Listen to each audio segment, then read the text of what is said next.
안녕하십니까? 대부분의 학생들이 시험이 끝나서 그런지 아주 얼굴이 평안해 보입니다. 공부한 만큼 좋은 성적도 거둘 수 있기를 기도합니다. 말씀을 시작하겠습니다. 오늘 말씀에는 역사적으로 상반된 두 곳이 나오고 있습니다. 바로 사마리아와 갈릴리 가나입니다. 사마리아는 유대인들에게 이방 지역이나 다름없는 곳이었습니다. 반면 갈릴리 가나는 예수님의 고향 땅이었습니다.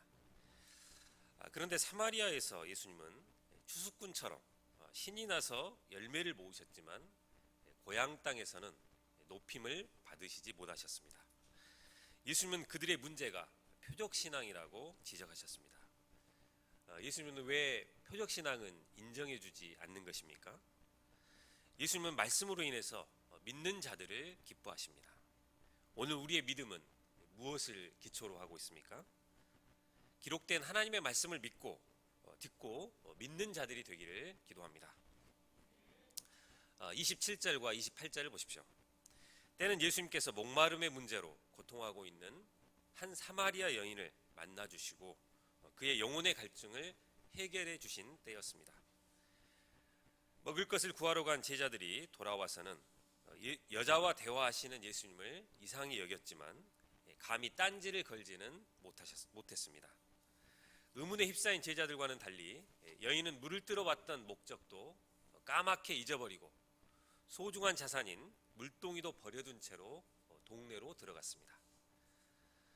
제자들도 처음 예수님을 쫓았을 때 배와 부친을 버려두었다고 했습니다.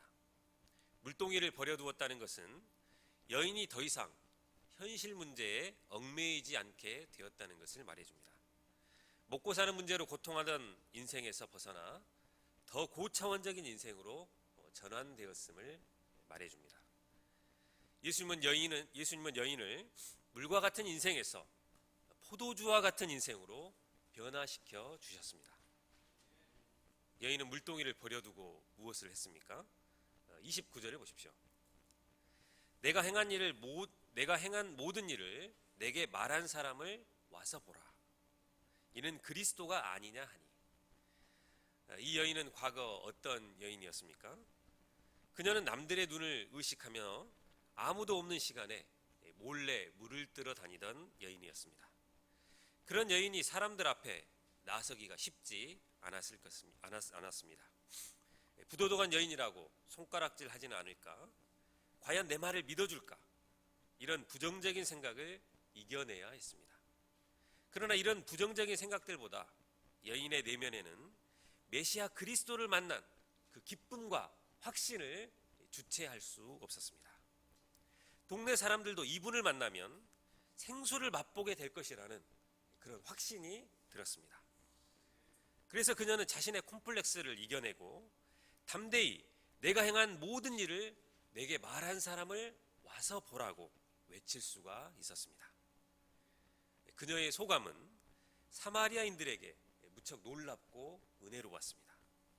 죄의 무게에 눌려 사람들의 눈을 피해 다니던 여자가 얼굴에 화장을 한 듯 광채가 가득했고 또 목소리에도 힘이 있었습니다.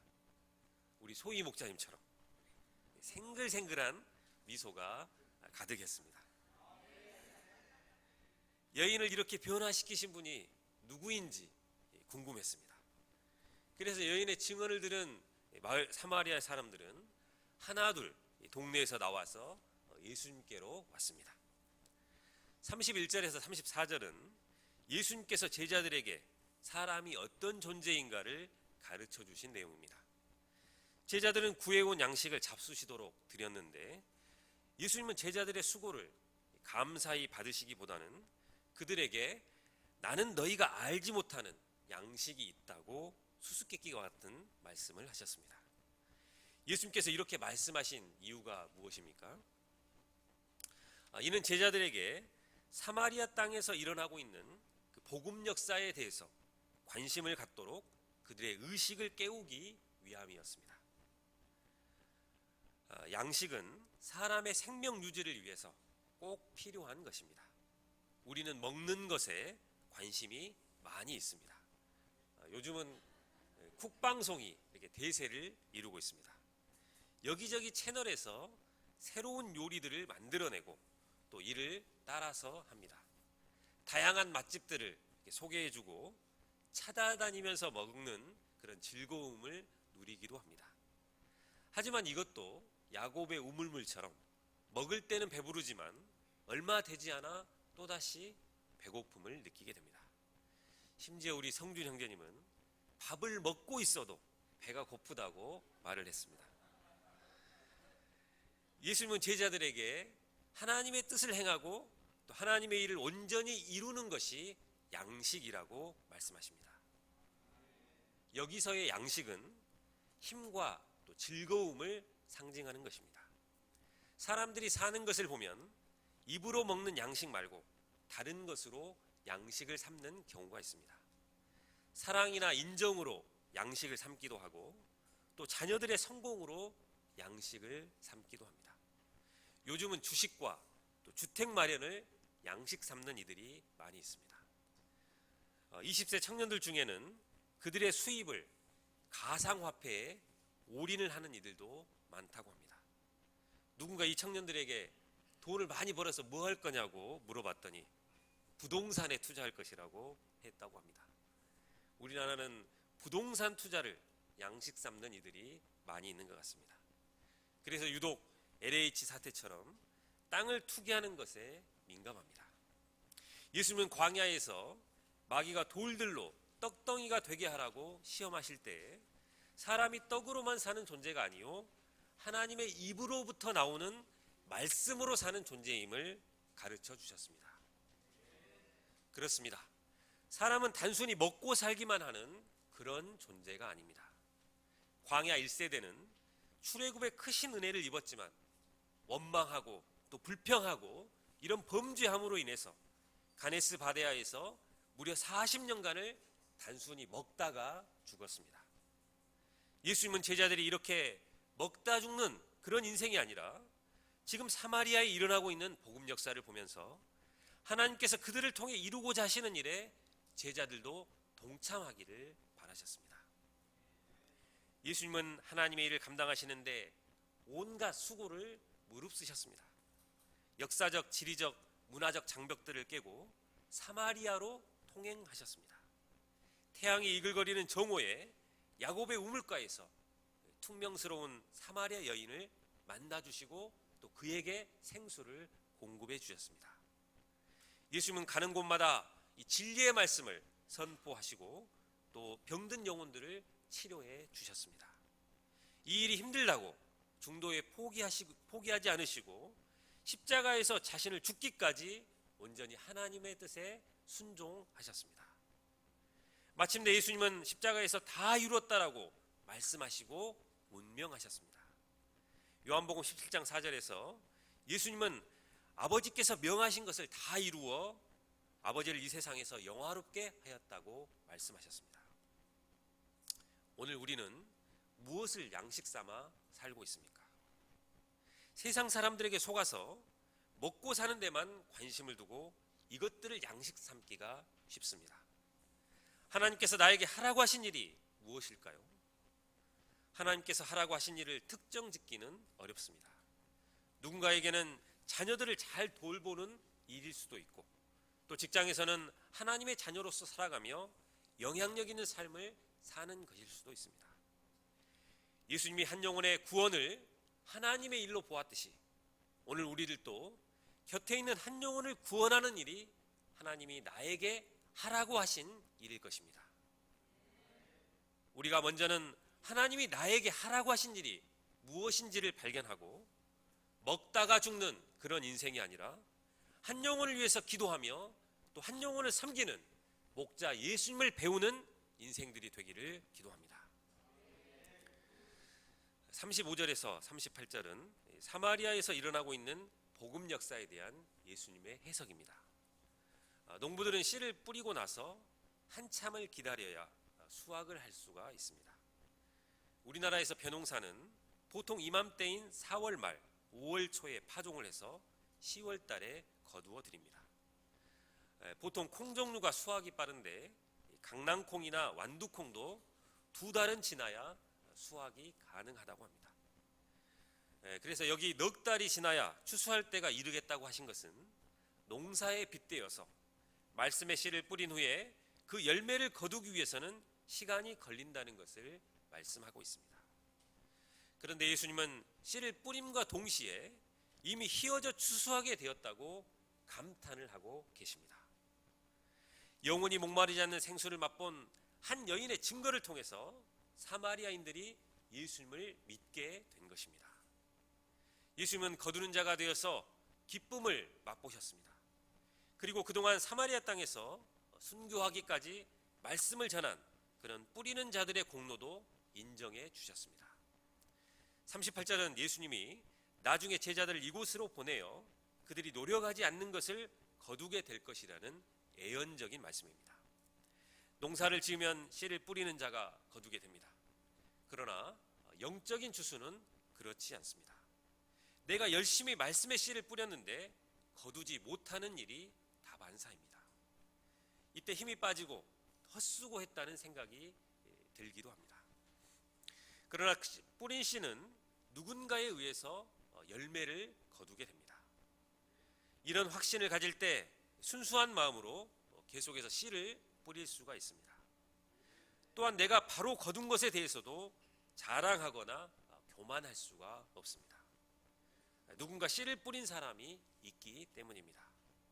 우리는 다만 함께 기뻐할 수 있어야 합니다. 통계적으로 한 사람이 예수님을 믿기까지 7번 정도 이렇게 전도를 받는다고 합니다. 여러 사람이 전도를 하지만 6번 거절을 한다는 것입니다. 이렇게 6번이나 거절하기 때문에 전도자들은 수없이 거절을 당하고 또 마음의 상처를 입기도 합니다.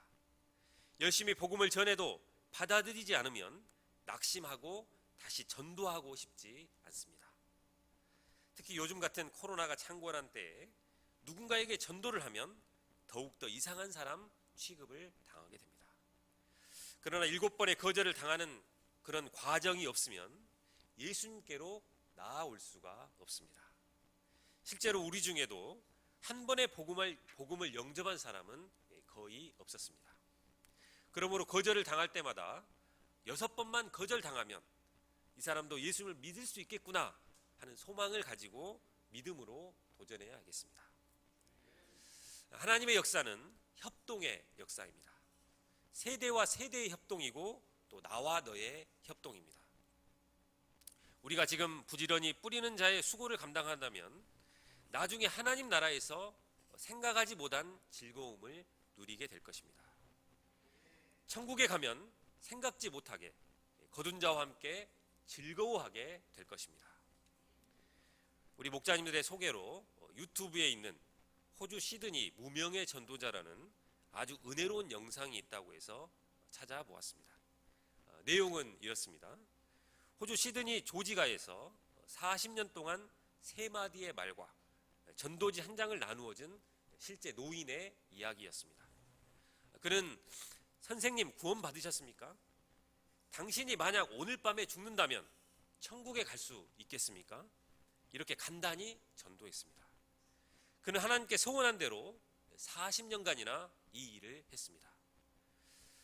그러나 한 번도 당신을 통해 주님을 영접했어요 라는 말을 그는 들어보지를 못했습니다. 그는 노년에 그가 한 일이 열매 없는 일이라고 회상할 뿐이었습니다. 그런데 한 침례교 목사가 이 조지가의 한 전도자의 전도를 통해서 구원을 받게 되었다는 계속되는 그런 간증을 듣고 3년간을 조사해 보았는데 무려 14만 6천 명이 무명의 전도자를 통해 전도되었다는 사실을 알게 되었습니다.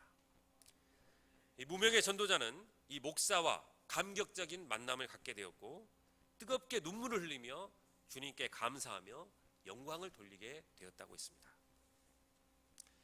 하나님께서 이 전도의 미련한 방법을 사용하셔서 놀라운 생명권 역사를 이루어 가심을 감사합니다. 성경은 우리에게 때를 얻든지 못 얻든지 전도에 항상 힘쓰라고 말씀하십니다. 우리는 5, 6월 달을 전도의 달로 삼고자 합니다. 내 옆에 있는 지인들 또 그리고 친구들을 전도해서 주님께로 인도할 수 있기를 기도합니다. 39절에서 42절은 사마리아에서의 실제 일어난 영적인 추수입니다. 여자의 말을 듣고 많은 사마리아인들이 예수님을 믿게 되었습니다. 40절을 보십시오. 사마리아인들은 메시아 그리스도의 표적을 보여달라고 요구하지 않았습니다. 그들은 초청의 음성을 듣고 예수님께로 나와왔으며 예수님께 자기들과 함께 유하시기를 청했습니다. 사마리아인들로부터 초청을 받았을 때 예수님은 어떤 기분이셨을까요? 이방 땅이나 다름없는 그들의 초청이 부담스러우셨을까요?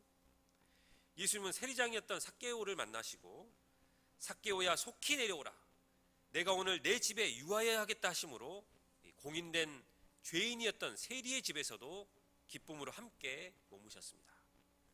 아마도 수가성에 잔치가 펼쳐졌을 것입니다.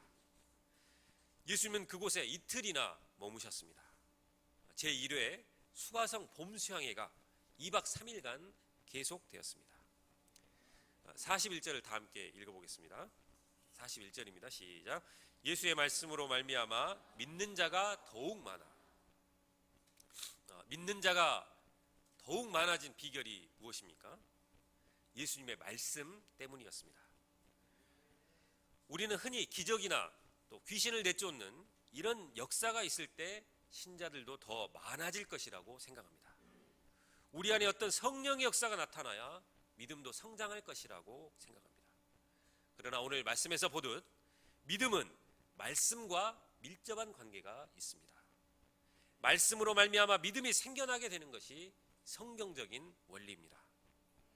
로마서 10장 17절은 말씀합니다. 그러므로 믿음은 들음에서 나며 들음은 그리스도의 말씀으로 말미암느니라.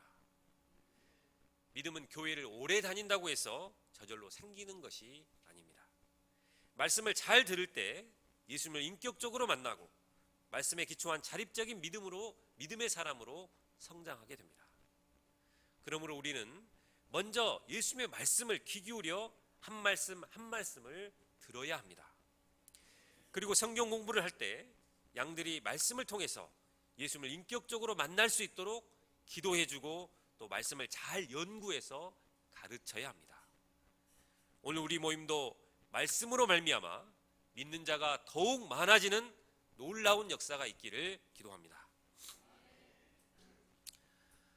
사마리아에서 은혜로운 이틀을 보내신 예수님은 이제 갈릴리로 가셨습니다. 갈릴리는 예수님의 고향 땅이기 때문에 더 많은 사람들이 환영해 줄 것 같습니다. 자랑스러운 갈릴리인 예수, 이렇게 환영 프래카드도 내걸고 그를 지지해 줄 것이라고 여겨집니다. 그러나 사마리아에서 뜨거운 환대를 받았던 것과 달리 선지자가 고향에서는 높임을 받지 못한다고 전망을 내놓으셨습니다. 45절을 보십시오. 갈릴리에 도착했을 때 갈릴리인들은 예수님을 영접해 주었는데 이는 갈릴리인들이 명절에 예루살렘에 올라갔다가 예수님이 행하시는 기적을 보았기 때문이었습니다. 그때 가버나움에 있던 왕의 신하가 예수님께 나와 간청했습니다. 47절을 보십시오. 내려오셔서 내 아들의 병을 고쳐주소서. 왕의 신하는 당시 갈릴리 분봉왕이었으며 세례 요한의 목을 베었던 헤롯 안디바를 모시던 자였을 가능성이 큽니다. 그에게는 병들어 거의 죽어가는 아들이 있었습니다. 아들을 살리고자 하는 마음 때문에 30km나 떨어진 이곳까지 한 걸음에 달려왔습니다. 그런데 예수님은 무엇이라고 말씀하십니까? 48절을 보십시오. 예수께서 이르시되 너희는 표적과 기사를 보지 못하면 도무지 믿지 아니하니라. 여기서 너가 아니고 너희는이라고 복수로 쓰였습니다. 그러므로 48절은 왕의 신하가 아니라 갈릴리 사람들의 문제를 지적하신 말씀입니다. 즉 갈릴리 사람들의 문제가 표적과 기사를 보아야만 믿는 신앙이라는 것입니다. 표적 신앙이 왜 문제가 되는 것입니까? 표적과 기사를 보면 믿음이 더 견고해지지 않을까요? 그러나 이들의 표적 신앙의 문제는 예수님을 믿음의 대상으로서가 아니라 자신의 삶의 수단으로 여긴 것입니다. 왕의 신하도 그러했습니다. 기복신앙이나 무속신앙에 불과했습니다.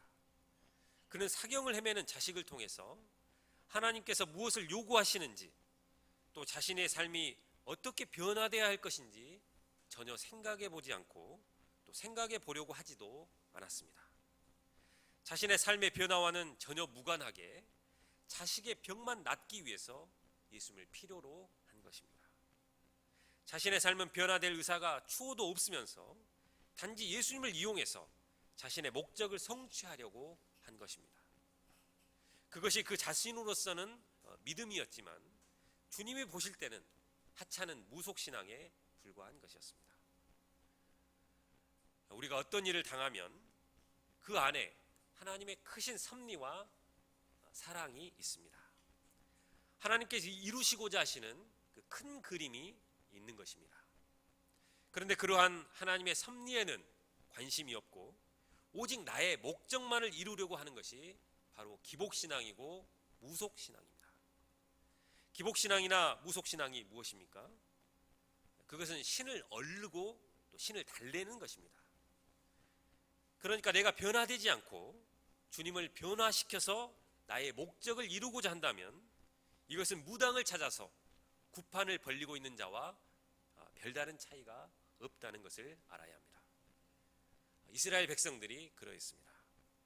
출애굽한 이스라엘 백성들이 얼마나 놀라운 체험을 했습니까? 어린 양의 피로 장자 재앙을 면하고 홍해를 육지같이 건넜습니다. 그런데 잠깐 모세가 안 보이자 바로 그들을 인도할 신을 요구했습니다. 또 힘들고 어려운 일이 닥치면 바로 원망을 했습니다. 양식이 떨어지면 모세의 멱살을 잡았고 물이 떨어지면 돌을 들어서 모세를 치려고 했습니다. 왜 애굽에서 잘 살고 있던 우리를 꼬드겨서 이리로 인도하여 죽게 하는가? 하나님은 도대체 지금 어디에 계시는가? 어렵고 힘든 일이 닥치면 그것들을 통해서 이루고자 하시는 하나님의 뜻이 무엇인가는 생각해 보지를 않았습니다. 자신들이 그 훈련 속에서 노예 근성이 죽고 하나님의 백성으로 변화될 생각은 하지 않았습니다. 그들은 가나안에 들어와서도 바알과 아스타롯, 몰렉과 아세라 우상들을 섬기며 하나님을 분노하게 만들었습니다. 산당을 만들어서 제사를 하고 휴대용 우상을 만들어서 현실적인 유익을 추구하고자 하는 우상 숭배자들이었습니다. 갈릴리인들은 이런 그들의 조상들처럼 그들도 현재 유익만을 추구하며 살아가고 있었기 때문에 예수님은 표적과 기사만을 쫓는 신앙을 꾸짖으신 것입니다. 요한복음 20장에서 예수님은 말씀 그대로 부활하여 제자들에게 나타나셨습니다. 마침 현장에는 도마가 없었습니다. 제자들이 예수님의 부활을 도마에게 알려주었는데 도마는 예수님의 손과 옆구리에 자기 손가락을 넣어보지 않고는 믿을 수가 없다고 말했습니다. 그때 예수님이 말씀하셨습니다. 너는 나를 본고로 믿느냐? 보지 못하고 믿는 자들이 복되도다. 보지 않고 믿는 것은 말씀을 들은 것만으로 믿는 것입니다. 왜 보지 못하고 믿는 자들이 복된 것입니까? 예수님의 말씀을 믿을 수 있다면 예수님의 부활뿐만 아니라 다른 것들도 믿을 수 있기 때문입니다. 갈릴리에서 시작된 복음 역사가 땅끝까지 만민에게 전파될 것이라는 그 말씀도 믿을 수 있습니다. 예수님의 재림과 새 하늘과 새 땅, 하나님 나라에서의 영원한 영광도 믿을 수가 있습니다. 그리고 그런 믿음을 가질 때 지금의 고난을 견디고 또 인내하며 실족하지 않고 최후의 영광에도 참여할 수가 있습니다. 말씀 중심의 믿음은 시냇가에 심은 나무처럼 어느 곳 어느 때를 살더라도 마르지 아니하며 하나님과 하나님 나라에 대한 풍성한 믿음으로 이끌어줍니다. 나는 어떤 믿음을 가지고 있습니까? 말씀을 믿는 믿음을 가지고 있습니까? 아니면 표적과 기사에 기초한 믿음을 가지고 있습니까? 여기 모인 모든 분들이 기록된 하나님의 말씀을 믿고 사랑하는 자들이요, 예수님처럼 말씀대로 순종하여 살고자 발버둥 치는 자들이 되기를 기도합니다. 49절을 보십시오. 신하는 거절하는 듯한 예수님의 대답에도 불구하고 다시 한번 예수님께 간청했습니다. 주여, 내 아이가 죽기 전에 내려오소서. 이 간절한 요청에 예수님은 어떻게 응답해 주셨습니까? 50절을 다 함께 읽어보겠습니다. 50절입니다. 시작. 예수께서 이르시되 가라, 내 아들이 살아있다 하시니 그 사람이 예수께서 하신 말씀을 믿고 가더니. 보통은 인격적이신 예수님은 그 믿음대로 해 주셨습니다. 문둥병자를 고치실 때 손을 대시고 내가 원하노니 깨끗함을 받으라 하심으로 치료해 주셨습니다. 또 회당장 야이로가 오셔서 내 어린 딸이 죽게 되었사오니 오셔서 그 위에 손을 얹으사 그로 구원을 받게 하소서라고 요청할 때도 그대로 들어주셨습니다. 그런데 여기서는 그들의 믿음에 도전하셨습니다. 내려오시라는 요청도 물리치시고 그가 말씀을 믿고 가도록 도전하셨습니다. 왕의 신하는 심히 갈등했을 것입니다. 그렇게 말씀만 하지 마시고 제발 이 아비의 간청을 들어주소서. 눈물 콧물을 흘리면서 더욱 필사적으로 매달릴 수도 있었습니다. 그런데 놀랍게도 왕의 신하는 말씀을 믿고 내려갔습니다. 51절을 보십시오. 왕의 신하가 집으로 돌아오는 길에 그를 만나러 올라오는 종들을 만났고 아이가 살았다는 소식을 듣게 되었습니다. 이에 아이가 낳기 시작한 때를 물으니 어제 말씀을 믿고 집으로 향한 바로 그때였습니다. 예수님의 말씀 그대로였습니다. 이에 자기와 온 집이 예수님을 믿게 되었습니다. 예수님과 예수님의 말씀대로 순종할 때 생명을 얻는 믿음을 갖게 된 것입니다. 54절을 보십시오. 이것은 예수께서 유대에서 갈릴리로 오신 후 행하신 두 번째 표적이었습니다. 이 두 번째 표적은 예수님이 말씀으로 생명을 주시는 분이심을 가르쳐 줍니다. 기독교는 말씀의 종교입니다. 말씀 하나님이 육신이 되어 우리 가운데 거하시는 분이 예수님이십니다. 예수님은 공생애를 통해서 당신의 말씀을 남겨놓으셨습니다. 이 말씀을 통해서 우리는 예수님을 알고 또 예수님을 믿고 따라갈 수가 있습니다. 말씀을 믿고 따라가는 자들이 하나님과 하나님의 나라를 얻을 수 있습니다. 이는 창세로부터 세상 끝날까지 적용되는 진리입니다. 아브라함은 여호와의 말씀을 따라감으로 복의 근원이 되었습니다. 시편 기자도 고백했습니다. 복 있는 자는 오직 여호와의 율법을 주야로 묵상하는 자로다. 말씀을 믿음으로 따라가는 자들은 시냇가에 심은 나무처럼 시절을 쫓아 마르지 아니하며 열매를 맺을 것입니다. 우리 또한 말씀을 믿고 순종하며 믿음의 체험을 하고 또 믿음의 열매를 맺을 수 있습니다. 우리들은 불확실한 세상에서 확실한 것을 붙들기를 원합니다. 안전한 인생, 또 승리하는 인생, 가장 지혜로운 인생길을 갈 수 있는 확실한 것을 얻기를 원합니다. 대학이나 또 기업의 타이틀이 내 인생을 보증해 주는 것이 아닙니다. 부동산이나 주식이 우리의 삶의 양식이 되어주는 것도 아닙니다. 어느 곳, 어느 사람들 가운데 있든지 말씀을 믿고 따라갈 수 있는 믿음이 양식이며 끊임없이 솟아나는 생명샘입니다. 이것이 두 번째 표적이 가르쳐주는 놀라운 비밀입니다. 요절 말씀, 50절 말씀을 읽고 제가 기도하고 마치겠습니다. 50절입니다. 시작.